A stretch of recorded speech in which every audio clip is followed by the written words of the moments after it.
Vamos 10h15, vamos iniciar a aula. Eu só, então, queria só reforçar, eu acabei autorizando a entrada agora de duas alunas. Eu mandei o convite pelo e-mail. Por favor, aceitem lá, porque vocês passam a ter acesso às aulas de maneira instantânea, sem precisar pedir minha autorização, sem burocracia. Às vezes sua internet pode oscilar durante a aula e você ter que voltar, e se eu estou com a tela partilhada igual eu estou agora, eu não consigo fazer essa autorização, tá bom? Então, por favor, questão de 1 minutinho, 2 no máximo, você clica e libera o seu acesso, tá bom? É só apertar o OK o sim no convite que eu mandei, tá bom? Se por acaso você utilizar outro e-mail, então eu vou pedir que é só mandar aqui no chat o e-mail, que daí eu já libero durante a aula para vocês usarem, tá bom? Eu vou então. Nós estávamos falando na última aula sobre. A gente está gastando esse bimestre para fazer uma revisão, certo? Nós estávamos falando sobre frações, tá bom? O conjunto dos números racionais, só para lembrar. Nossa aula foi curtinha, sempre é curtinha por causa do tempo.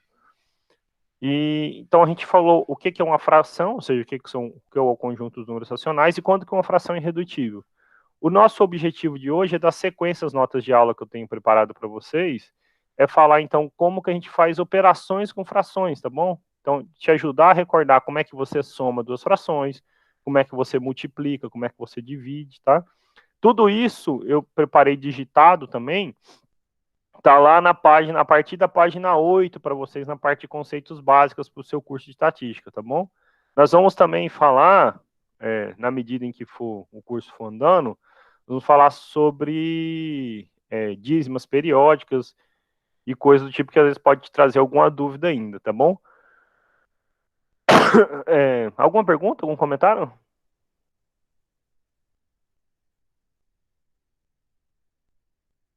Okay? Então, assim, só para antes de começar a falar das operações, só eu deixar esse comentário, porque a gente vai gastar uma sessão, provavelmente mais de uma aula, pelo menos uma aula, certamente, para falar inteiro sobre essas representações decimais, tá bom? Representação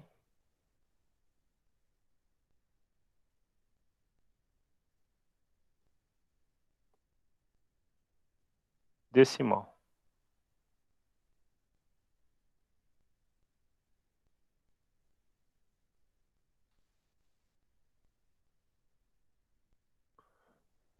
Eu voltei aqui na sala, eu vi 3 pedidos de autorização para entrar no meio da aula, tá bom?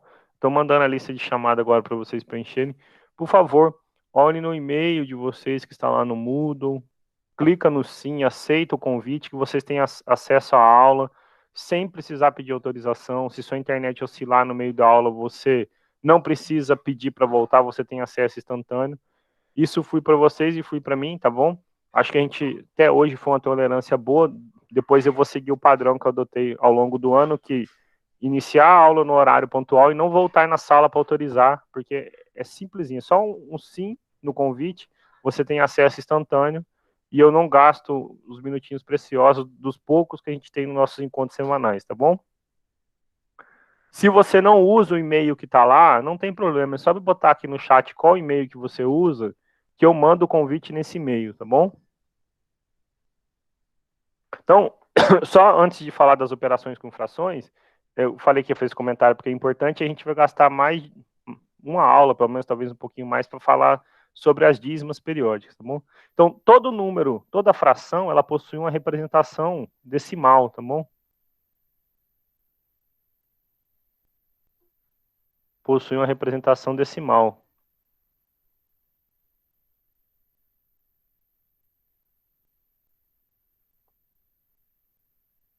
E são dois tipos, a gente vai ver. Ou ela é finita ou infinita, tá bom? E aí, ou finita, ou infinita e periódica.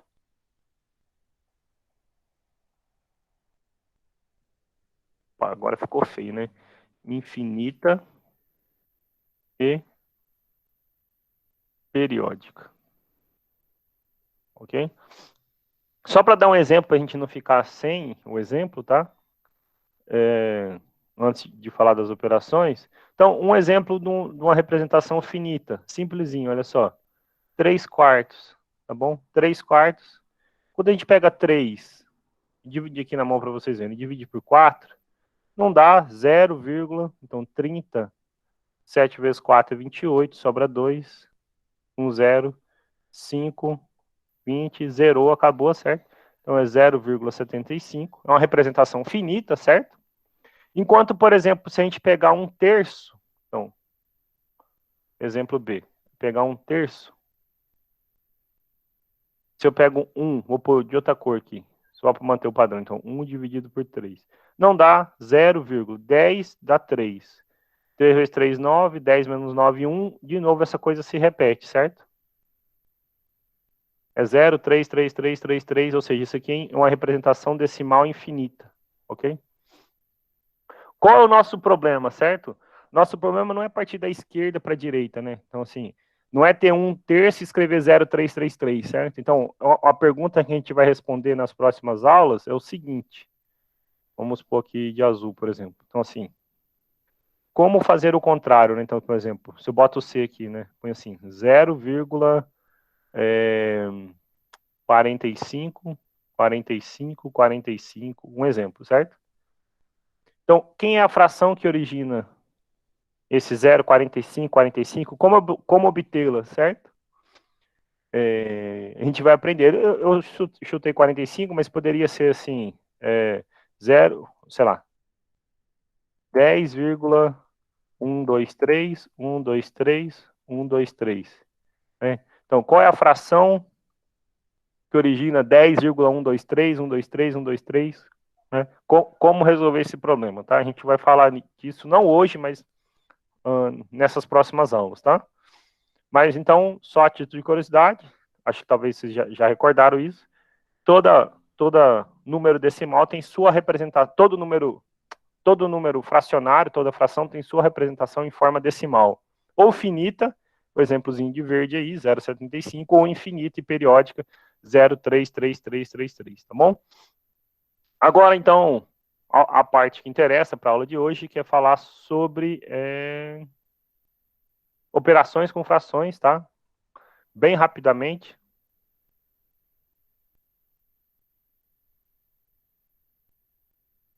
Eu recomendo que vocês tentem ou resolvam a maior quantidade possível de exercícios que eu tenho deixado lá, tá? Não deixem para fazer em cima da hora, nem nada do tipo, tá? Então, toda vez que a gente é apresentado a um conjunto de números novos, a gente também é apresentado a uma forma de fazer operações com esses números, certo? Então, a primeira delas, a mais elementar, é como que a gente soma frações, tá bom? Ok? Então, como que eu posso somar duas frações? Então, imagina que eu tenho, sei lá, uma fração R1, sei lá, da forma A sobre B, e uma fração R2 da forma C sobre D. Como que eu posso, então, somar essas frações, certo? Então, de que maneira a gente soma as frações? R1 mais R2, certo? Olha, eu quero somar A sobre B com C sobre D. A maneira como a gente faz isso é simples, tá? Você multiplica os denominadores, B vezes D, e multiplica cruzado, AD mais BC. Ok? Então, a maneira como você soma frações é bem simplesinha, ok? Essa tem uma vantagem que ela se aplica a todo e qualquer tipo de fração, não só frações com números inteiros, mas frações com números que possam parecer irracionais aí, tá bom? E te ajuda a fazer operações de maneira simples. Então, um exemplozinho, só para a gente não ficar sem exemplo. Imagina que eu quisesse somar o número meio com o número 1/3. Como que eu somo meio com 1/3? Olha, pela regra que eu passei para vocês, é só multiplicar 2 vezes 3, 6. 1 vezes 3, 2 vezes 1, 2. 5/6. Pronto, resolvido o problema, tá bom? Uma observação importante que os alunos gostam de me perguntar, a gente aprende na vida, e eu nem sei o motivo de por que aprender isto, tá bom? Mas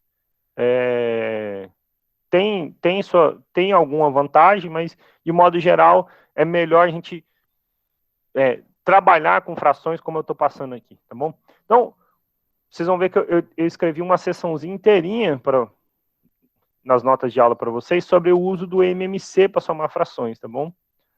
Olha, por que a gente prefere trabalhar desse jeito que eu estou passando para vocês, tá? E não usando o MMC? Porque, deixa eu dar um outro exemplo aqui, vocês vão ver a questão do MMC aqui agora, tá?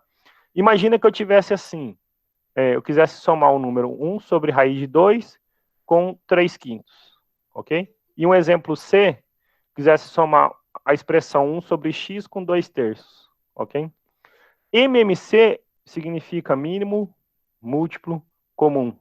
Mas mínimo múltiplo comum, ele é de números inteiros. Então, por exemplo, eu consigo tirar o MMC entre 2 e 3, ok? Eu posso tirar o MMC entre 2 e 3. Mas não posso tirar o MMC entre raiz de 2 e 5. Também não posso tirar o MMC entre x e 3.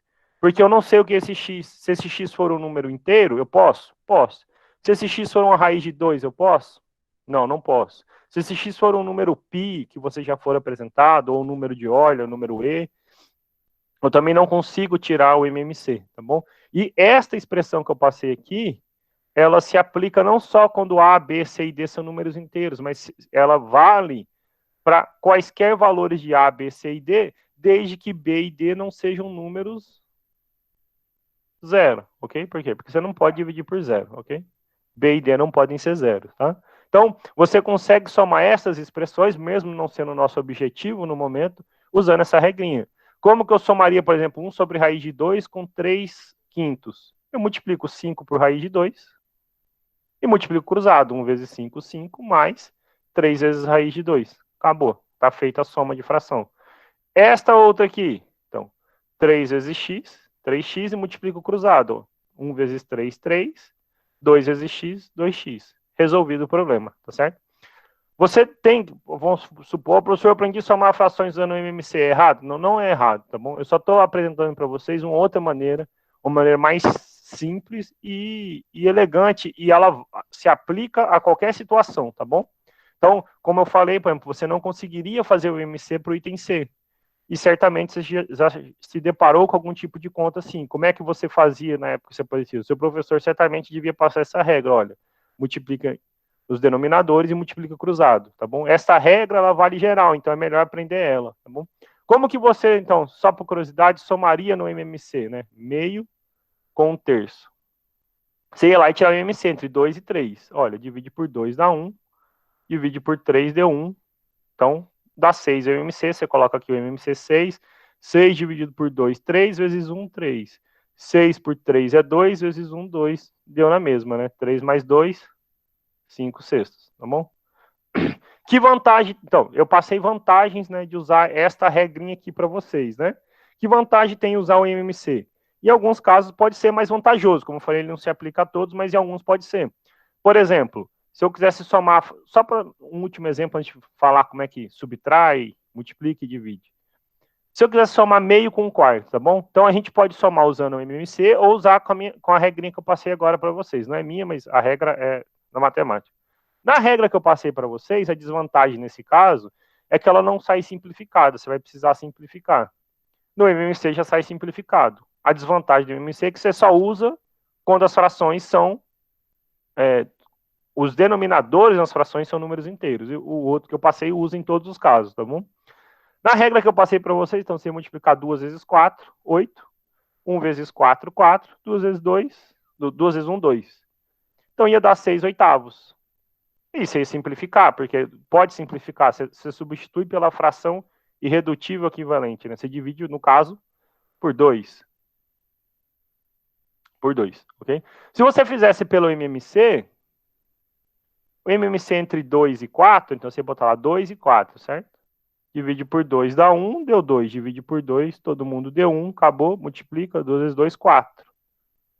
Já ia sair simplificado. 4 por 2 é 2, vezes 1. 4 por 4 é 1, vezes 1. mais 1, pronto. 2 mais 1, 3/4, ok? Então, assim, nesse caso você fez uma conta a mais. Não, tudo bem, eu fiz uma conta a mais, mas eu passei para vocês algo que funciona de maneira global, tá bom? Mas então, a maneira como eu gosto de ensinar os alunos a somar frações é assim: multiplica-se denominadores e multiplica cruzado, AD mais BC, ok? Perguntas até aí?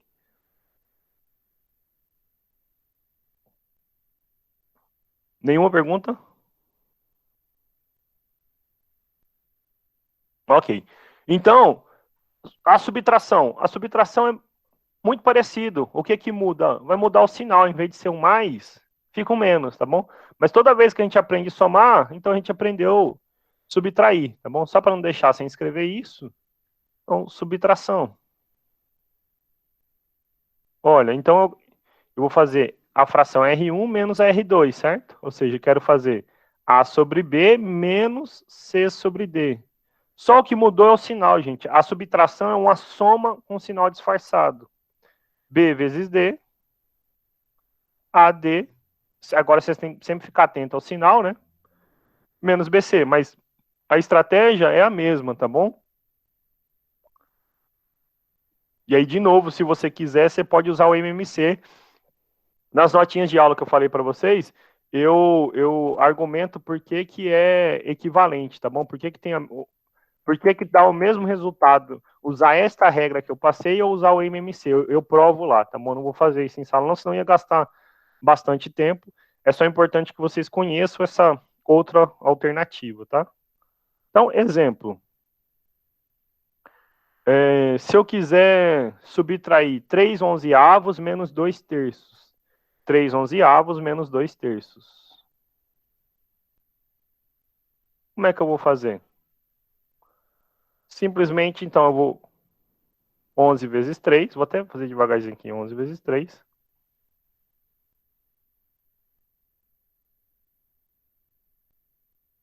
3 vezes 3. Menos 11 vezes 2. 9. Menos 22 sobre 33. Menos 13/33 avos. Ok? E aí sempre lembra nessa regrinha que eu passei para vocês. Ao final, se for possível, você faz o quê? Você simplifica, tá bom? Você simplifica. Se não for, não for necessário, então não precisa simplificar, tá bom? Lembrando sempre, gente, importante, tá? Aqui eu estou escrevendo assim de maneira meio informal, mas então o B e o D não podem ser zero. Você não pode dividir por zero, tá bom? Uma observação aqui importante, antes de eu falar da multiplicação, a gente está fazendo esse resumo, né? É o seguinte. Olha, eu fiz 3/11 menos 2/3 e o número foi negativo, certo? Foi negativo. Então eu sei que 3/11 ele é o quê? Menor que 2/3, certo? Né? Por quê? Porque a diferença entre eles foi negativa, tá bom? Então, a gente já viu quando que frações são equivalentes, só para a gente lembrar, né? A sobre B é equivalente a C sobre D, quando que A vezes D for igual a BC. Ou é a mesma coisa de dizer, se é igual, então AD menos BC é zero, certo? Quando que uma fração vai ser maior ou menor do que a outra? Vamos pensar o que a gente fez agora, porque eu falei de subtração, certo? Então, assim, aqui eu estou dizendo, por exemplo, que 3/11 é menor do que 2/3, certo? Por quê? Porque um menos o outro deu zero, deu negativo, certo? Isso aqui é menor do que zero, né? Negativo é menor do que zero. Então, por exemplo, quando que a fração A sobre B vai ser menor do que C sobre D? O que aconteceu nesse caso aqui para ser menor? A gente viu que quando eu efetuei essa conta, embaixo o denominador não importou, certo? Mas essa conta, 3 vezes 3 menos 11 vezes 2, ou seja, A vezes D menos B vezes C, esse resultado foi negativo, deu menos 13, ok? Então, eu vou dizer que A sobre B é menor que C sobre D quando AD for menor que BC. Ou, a mesma coisa que dizer que AD menos BC é menor do que zero. Foi o exemplo que a gente fez aí atrás, certo? E só melhorar essa. Ficou feio? Pronto. Por exemplo, que a gente fez, né? 3 onzeavos é menor que 2 terços, ok? Por quê? Quando a gente faz essa continha, deu negativo, ok? Quando que vai ser maior, então? Vai ser maior, então deixa um pouquinho maior de azul, por exemplo. Vai ser maior quando AD for maior que BC. Ou, a mesma coisa que dizer, AD menos BC é maior do que zero. Então, por exemplo, 2 terços é maior do que 3 onzeavos, né? Mas se a gente entender o menor, o maior é o contrário, certo? E o igual, então, menor ou igual, então, menor ou igual, né? Menor ou igual só vai aparecer uma possibilidade de igualdade aqui. AD for menor ou igual a BC. Ou AD menos BC menor ou igual a zero. E aqui a mesma coisa, se for maior ou igual, sei lá, vou pôr de rosa aqui. Maior ou igual. Então, AD for maior ou igual a BC. Ok? Então, estas são as relações entre frações. Agora a gente sabe dizer quando que uma fração é maior ou menor do que a outra. Então, por exemplo, o que será maior? O que será maior? 3 quintos ou, sei lá, 4 sextos? Qual é maior? Como é que a gente faz a relação? Então a gente multiplica, olha. 3 vezes 6, isso é 18, certo? E o outro? 4 vezes 5 é 20, né? 18 é menor do que 20. Então 3 quintos é menor que 4 sextos. Tá bom? Então dessa maneira a gente consegue tirar relações entre frações, tá bom? Perguntas? Nenhum comentário? Tá ótimo. Então, pronto, agora eu posso falar da multiplicação de frações. Então, a gente falou da subtração, bem parecido, tá? Só que aí deu a ideia agora de quando que uma fração é maior ou menor do que a outra. E agora, então, eu posso falar da multiplicação de frações. Sabe o que é engraçado? Normalmente a gente aprende a regra correta para multiplicação e para divisão, mas nunca é apresentada essa regrinha que eu falei aqui, ó, né, de multiplicar cruzado, tá? Então, eu não sei por que não é feito isto aqui lá atrás, mas as outras são feitas de maneira correta. Como que eu vou, então, multiplicar? Então, multiplicação.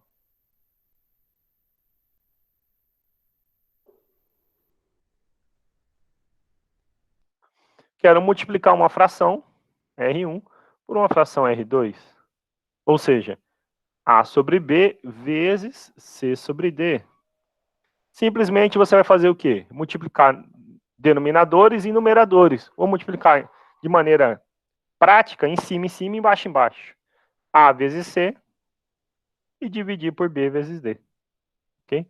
De novo, sempre lembrando que o denominador nosso não pode ser o número zero, tá bom? Nunca ser o número zero, tá? Não custa sempre reforçar isso.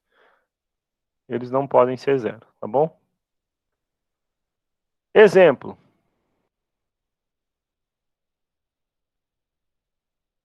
Exemplo. Meio vezes 1/3. Então, 1 vezes 1 sobre 2 vezes 3. 1/6. Ok? Exemplo B aí. 3 quintos vezes meio. Então, fico com 3 sobre 10. Ok? Se aparecer algum número negativo aí, gente, as regras de sinais continuam valendo, tá bom? Se fosse assim, ó. Menos 4 sétimos vezes 5 sobre 16. O exemplo, ok? Então, você ia fazer menos 4 vezes 5, menos 20, sobre 7 vezes 16. Então, 7 vezes 16. 70 mais 42, 112. Dá para simplificar? Dá, então você simplifica. Você poderia ter facilitado sua conta lá atrás. Se você tem mais facilidade um pouquinho com matemática, você podia observar, olha, aqui tem um 4, aqui tem um 16. Eu poderia simplificar direto, tá bom? Não percebeu? Não tem problema, tá? Mas o que a gente pode ver é que eu vou poder simplificar por quanto no final? Pelo número 4. Se eu divido por 4, 20 por 4, 5, com sinal negativo. 112 por 4, 2 dá 8. 11 menos 8, 3. 32.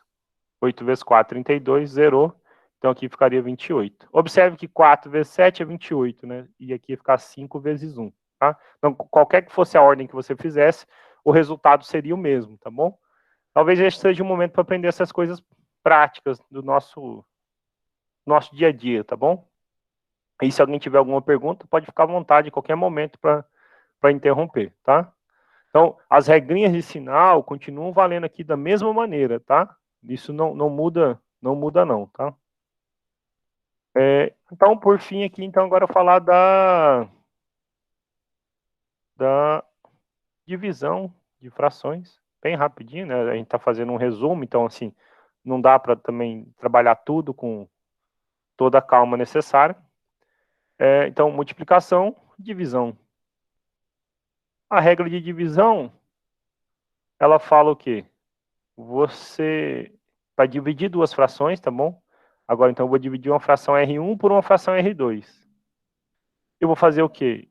Digamos, minha fração A sobre B, vou dividir por C sobre D.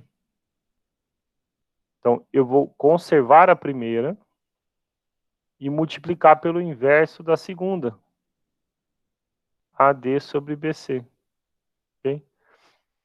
Aqui que é importante, essas, como eu vou dividir, R2 não pode ser zero. Não é só o D não ser, o C não pode ser zero também, tá bom? Então aqui, a nosso R2, ele é diferente de zero. Isso significa, né, que para a gente o C não pode ser zero, o B e o D já não poderiam, porque são denominadores, né? Então B e D também não pode ser zero, tá bom? Só o A, eventualmente, que pode ser zero aqui. Então é assim que a gente divide... Opa, perdão. É assim que a gente divide frações, tá? Resuminho rapidinho. Exemplo. O que acontece se eu pegar 3 e dividir por meio? Okay? Então, 3 é a fração 3 sobre 1 dividido por meio. Vou conservar a primeira e multiplicar pelo inverso da segunda. Então, fica 3 vezes 2, 6, dividido por 1, 6. Ok? O que acontece se eu pegar, por exemplo, 1/5 e dividir por 3 meios? Ok? Então, exemplo A, exemplo B.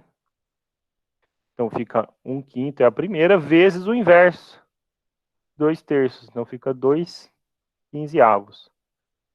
Então, bem simplesinho, a regra de sinal também continua valendo aqui. Eu só quero pôr uma observação importante, é que algumas coisas a gente percebe. Por exemplo, quando eu falei aí atrás, peguei o 3 e dividi por meio, certo?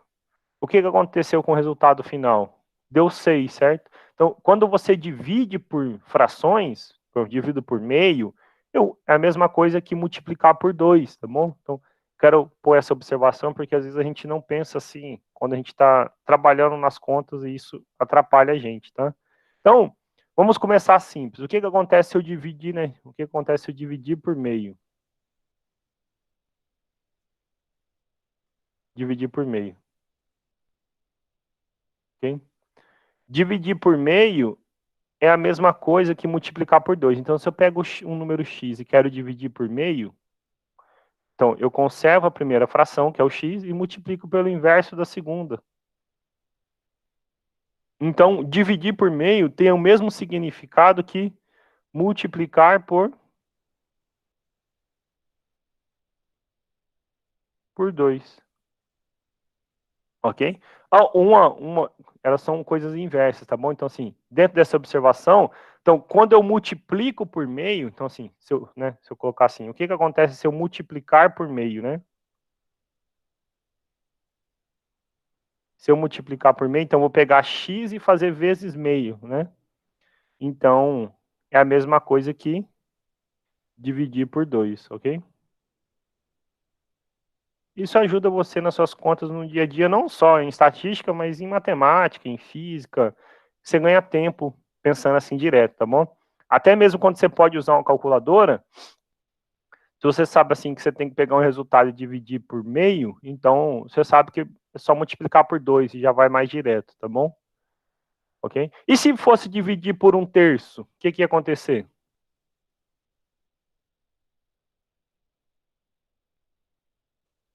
O que ia acontecer se eu fosse dividir por 1/3? X sobre 1/3 ia dar o quê? X vezes 3 sobre 1. 3x, certo? Opa, aqui ficou feio esse x no final. 3x. Ok? Então, quando eu divido por 1/3, eu multiplico por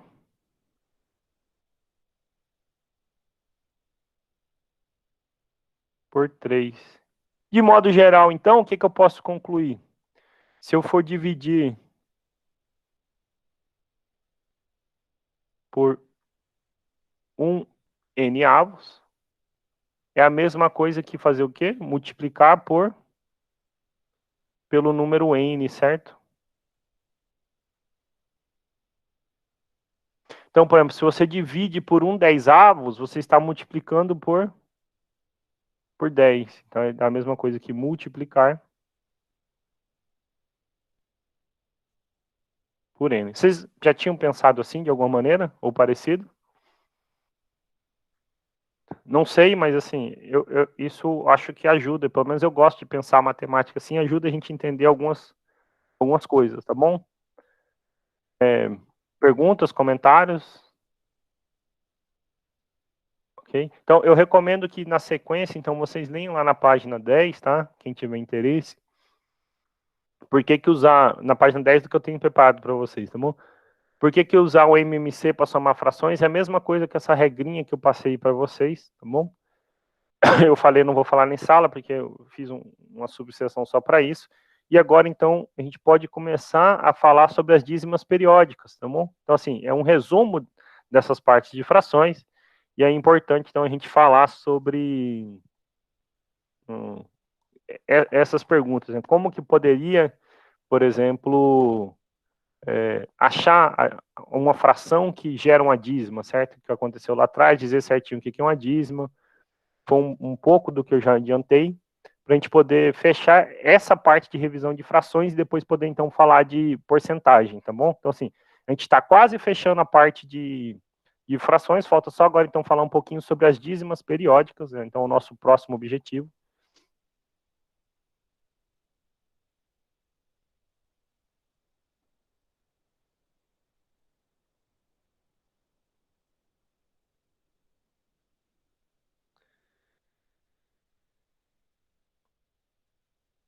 Dízimas periódicas, então, essa representação decimal de maneira repetitiva, que aparece em números como a gente viu lá no 0,33333, tá bom? Essa é a ideia, é a noção por trás de dízima periódica, tá bom? Então, nós vamos começar caracterizando, de certa forma, os números racionais, e a gente vê que um número racional, sua fração A sobre B, ele tem duas possibilidades, tá bom? Ou ele tem uma representação decimal finita, ou ele tem uma representação decimal infinita, tá bom? Então, só acontece uma dessas duas. E quando que ele vai ter uma representação decimal finita? Ele vai ter uma representação decimal finita quando o denominador, ou seja, o número de baixo da fração, tiver só fatores 2 e 5, ou 5 na sua representação, tá bom? Então, o que a gente vê é o seguinte, para escrever mais ou menos o que eu falei, então assim, eu tenho uma fração R, A sobre B, isso aqui é uma fraçãozinha, certo? Então, a representação decimal de R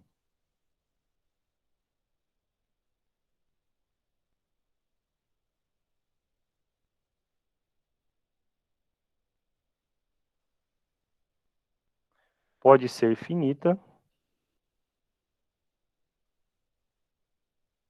ou infinita. A gente viu o exemplo lá atrás, tá bom? Tem duas possibilidades. Um caso simples onde ela é finita é quando o B é 1, certo? Então, por exemplo, se o B for o número 1, a representação decimal é o próprio A, né? Ok? Isso aqui, no caso, é finito. Representação finita. Por exemplo, sei lá, 10 é 10 dividido por 1. Sua representação é finita, né? Não tem nem caso depois da vírgula, né? É só o zero, ok? Mas existem outras que têm representação finita. A gente viu o exemplo lá, por exemplo, só para voltar aqui um pouquinho, nós vimos 3/4, né? Mas eu posso pensar em outras finitas, certamente já pensaram, por exemplo, 1/10, que é 0,1, coisas desse tipo, tá bom? Então, quais vão ser as condições para que essa representação seja sempre finita? Então, vamos destacar isso na forma de uma proposição, tá bom? Uma proposição, ou seja, algo que pode ser justificado. A proposição 1 do nosso curso é o seguinte: uma fração, já na sua forma irredutível, tem representação decimal finita se o denominador for o 1 ou se os únicos fatores primos do denominador são 2 ou 5, tá bom? Então, vamos escrever isso de maneira mais bonitinha. Então, uma fração, e aqui é importante que já esteja na forma irredutível, tá bom? Porque se não tiver, você pode simplificar, é lá no final das contas, tá bom? Porque você poderia dar um exemplo onde o denominador não tem só fatores primos 2 ou 5, mas não está na forma irredutível. E aí você, de alguma maneira, simplificar e não contradizer o que eu estou escrevendo aqui agora, tá bom? Então, uma fração irredutível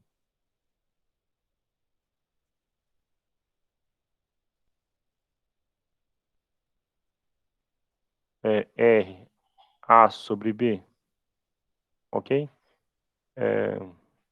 Aqui o que é importante? A e B, números inteiros, o B diferente de zero, tá bom? Então, uma fração irredutível tem representação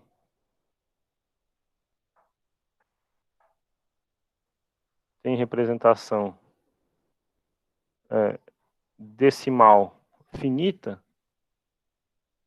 C e somente C,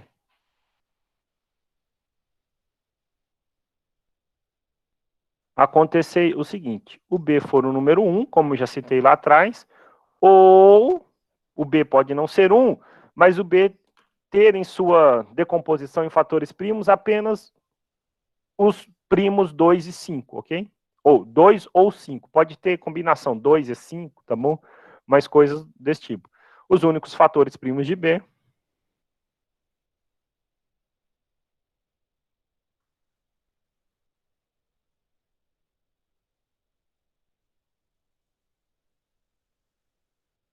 são 2 ou 5, ok? Eu tenho, na nota, tenho uma demonstração explicando por que isso é verdade. Eu recomendo que vocês deem uma lida, tá bom? Sempre que eu posso, eu justifico as coisas, mas tem algumas coisas que são mais técnicas do que importante, tem outras que são mais importantes do que técnicas, então eu tento me atentar a isso, até para a gente aproveitar o pouco tempo de aula, tá bom? Mas o que você tem, então, de tirar desse resultado? Olha, a representação decimal vai ser finita quando B for o número 1, isso é claro, ou se os fatores primos na decomposição do B, após a fração C estar na forma irredutível, tá bom? Isso aqui é importante. Forem apenas os números 2 ou 5, tá bom? Então, isso a gente viu aqui, ó, nesse exemplo, né? Só para voltar aqui um pouquinho.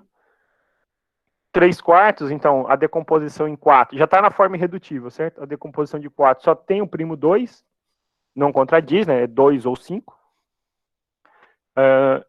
A representação finita, e aqui, enquanto esse já em forma irredutível, 1/3 é o 0,33333, ou seja, é infinito, e o primo que tem aqui embaixo é o 3, não é 5, tá bom?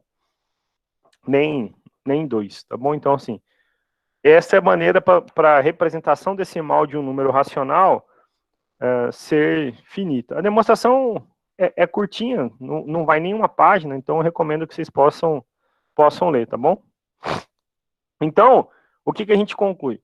Se a fração irredutível tiver no seu denominador, o B, tendo fatores primos que sejam diferentes de 2 e 5, a representação não pode ser finita, ok? Então, eu vou destacar isso como o seguinte resultado, que é importante. Então, se nesse denominador os fatores primos forem diferentes de 2 e 5, a fração será infinita, ok? Então, uma consequência desse resultado, então, uma consequência de um resultado direto é o que a gente costuma chamar de corolário, tá bom? Vamos chamar de corolário 2, só porque numerar, né? A proposição é 1, corolário é o 2. Então, se a fração é irredutível,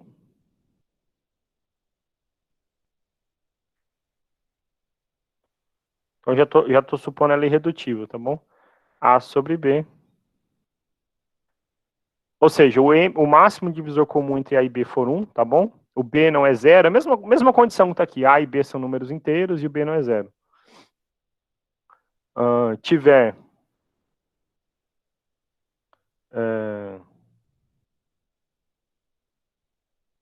a representação decimal da fração. Então, se a fração irredutível tiver denominador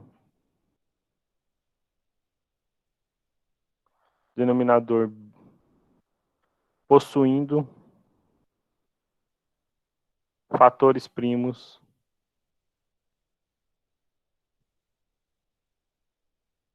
diferentes, ok? De 2 e 5,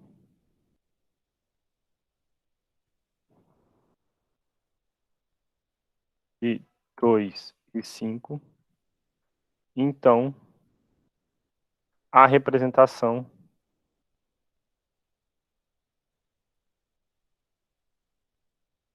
decimal de A sobre B será infinita. E nesse caso aqui, a gente vai comentar já já, e periódica. É o que a gente chama de dízima periódica, tá bom? O importante, gente, é que vale nos dois sentidos, tá bom? Aqui tinha um C e somente C. Então aqui assim, ó, tá falando se a fração irredutível tem fatores primos diferentes de 2 e 5, a representação decimal é infinita. Reciprocamente, se a representação decimal for infinita, então é porque os fatores primos de B tem que aparecer pelo menos um primo lá diferente de 2 e 5, tá bom? Então aqui é um C e somente C, mas nesse sentido aqui a gente só está importando nesse caminho que eu enunciei aqui agora, tá bom? Pergunta então, né? Uma pergunta que é importante, né? Como, dado uma representação decimal infinita, como achar a fração que gera esta representação, tá bom? Antes disso, eu vou pegar aqui até nas notas de aula para não precisar escrever tudo. Vou pegar alguns exemplozinhos de representações decimal infinita. Vou colar aqui para vocês, tá?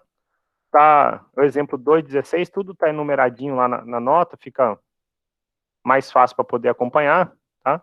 Mas então, assim, esse 1/3 eu já até tinha passado para vocês. As seguintes frações possuem representação decimal infinita, então 1/3 é 0,333, 1 sobre 11 avos é 0,090909, 2 15avos, então 0,1333, 1 sétimo, observa que aqui é talvez até difícil para enxergar, eu vou grifar, é 0,142857. E aí repete de novo, ó, 142857, 142857, tá bom? Então, o período que está repetindo, a parte que se repete de maneira periódica, é o número 142857, tá bom? Mas, em todo caso, eles se repetem, né? Então, assim, é isso que acontece, e todos têm representação decimal infinita. Vocês podem verificar isso na mão, por exemplo. Vou pegar 1 e dividir por 3, igual a gente fez lá atrás, 1 e dividir por 11, e assim sucessivamente para obter, tá bom? O que é importante? Nessas representações aí que a gente passou, desse exemplo, sempre tem um bloco de algarismo que se repete, tá bom? As representações decimais com essa propriedade são chamadas de periódicas, enquanto que a fração que origina é chamada de fração geratriz, tá bom? Então, para poder encerrar a aula de hoje, vou parar aqui, tá? A fração que origina essa representação é chamada de fração geratriz. Fração geratriz. Então, por exemplo, a fração geratriz de 0,33333 é 1/3, enquanto a fração geratriz de 0,090909 é 1/11avos, e assim sucessivamente, tá bom? E só para reforçar, né, essas representações são chamadas de periódicas, tá bom? Ou dízimas periódicas, que a gente normalmente costuma dizer, mas são representações decimais periódicas. Por quê? Você sabe de quando em quando ela se repete, a gente não precisa ficar escrevendo isso para sempre, certo? Por exemplo, nesse 1/7, eu não preciso ficar escrevendo aqui de novo, 1, 4, 2, 8, 5, 7. Você entende que esse é o período, ou seja, essa é a quantidade de números que vai se repetir, tá bom? Então, são representações decimais periódicas, tá bom? Vou escrever só nesse 033, aí a gente encerra a aula, tá bom? Isso aqui é uma representação decimal periódica. Nosso objetivo para a próxima aula, tá bom? É, dado uma representação decimal periódica, achar a fração geratriz, tá bom? Achar a fração geratriz. Esse é o nosso problema da próxima aula. Como eu vou encontrar essa fração geratriz? Se a gente entender isso, a gente basicamente não, a gente fecha a parte de revisão de frações e a gente pode passar para porcentagens, tá bom? Mas é isso. Eu vou insistir com vocês que vocês deem uma lidinha nas notas de aulas, porque tudo que eu estou falando aqui, na verdade, está lá nas notas de aula, tá bom?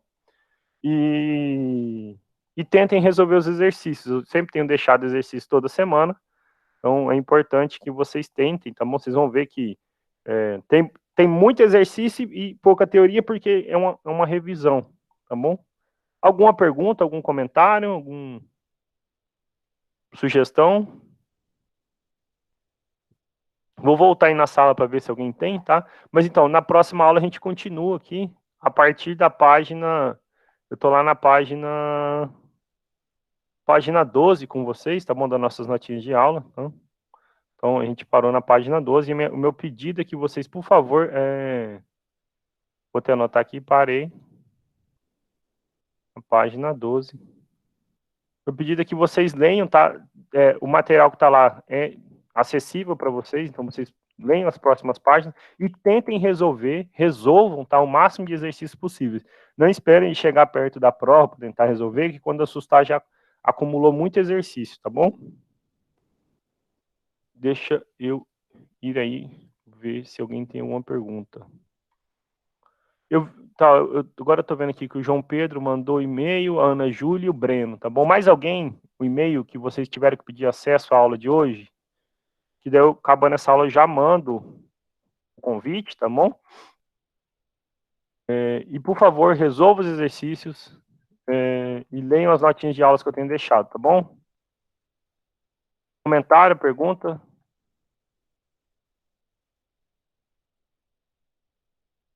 Nada? Tá bom, esse começo é uma revisão, né? Espero que vocês tenham gostado. Não deixe acumular, não, por favor, tá bom? É bom para vocês e para mim também, tá? Sempre que possível, marque o atendimento, tire suas dúvidas, tá bom? Pode mandar mensagem pelo Moodle ou pelo e-mail.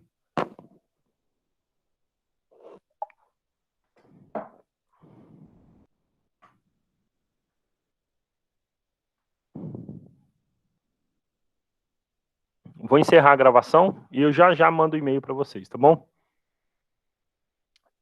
Aproveitar que ainda está gravando, eu não interrompi de vez. Eu mandei o link da chamada, por favor, preencha a chamada, tá bom?